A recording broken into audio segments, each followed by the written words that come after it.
Bank Negara has opened up the 1 billion ringgit fund for affordable homes to a bigger pool of would-be first-time home buyers.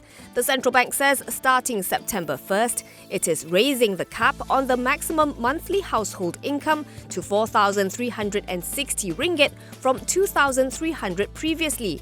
Meanwhile, the maximum property price will be doubled from 150,000 ringgit to 300,000 ringgit.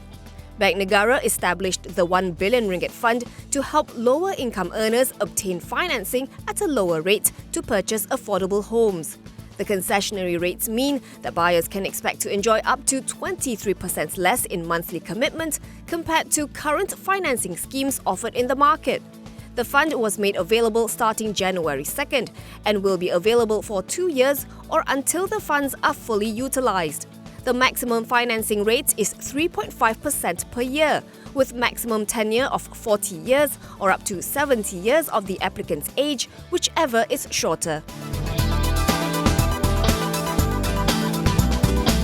AirAsia X is expected to report a big loss when it announces its second quarter results tomorrow. Maybank Investment Bank analyst Mohsin Aziz ranks the carrier as the riskiest Asia-Pacific airline. Pointing to lower load factor despite a capacity increase, he says AAX could see a core net loss of 105 million ringgit for the quarter due to the seasonally weak period, compounded by a weak yield environment. That could bring the budget long-haul airline's first-half core net loss to 135 million. Mohsin adds that AAX's outlook is weak. There's the new departure levy from September 1st and possible reimbursement of airport taxes to MACC, which could deplete cash on its balance sheet and increase debt more than expected. This could lead to a rise in its net gearing, which at end March 2019 was 7.2 times. And Mohsin says the risk of an equity call in AAX cannot be ignored due to its limited borrowing capacity.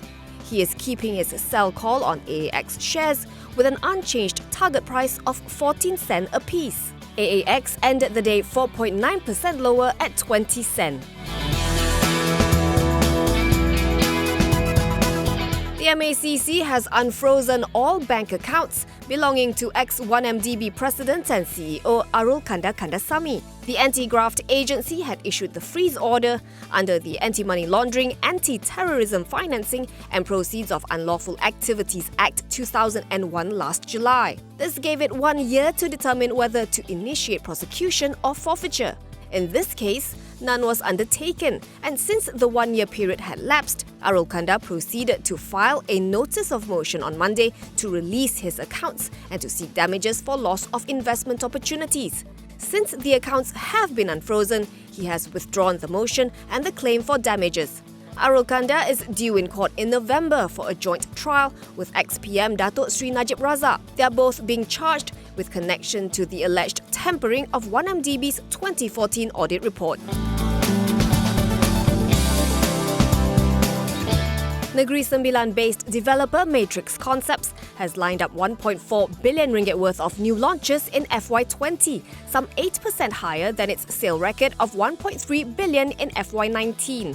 Matrix chairman Datuk Muhammad Haslah Muhammad Amin says the launches will comprise mainly landed properties in Bandar Sri Sendayan and Bandar Sri Impian and will cater for the mass market segment. He says demand remains healthy at these two townships, which is why the developer is confident that its expansionary streak will continue in the current fiscal year.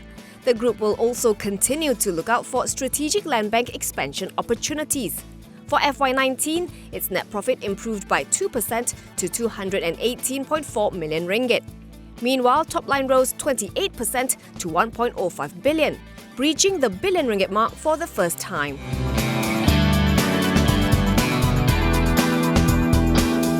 Indonesian motorcycle e-hailing service GoJack could start operating in Malaysia within 2 months, after the cabinet reportedly agreed to it in principle.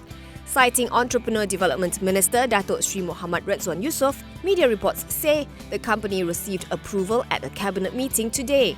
The Youth and Sports and the Transport Ministries have been tasked with looking at which laws need to be amended or created to enable its services to be offered in the country.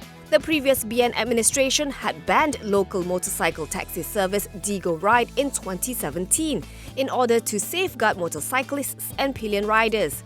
The Transport Ministry at the time said that the risk of motorcyclists being involved in fatal accidents was 42.5 times higher compared to that of buses and 16 times higher than that of cars.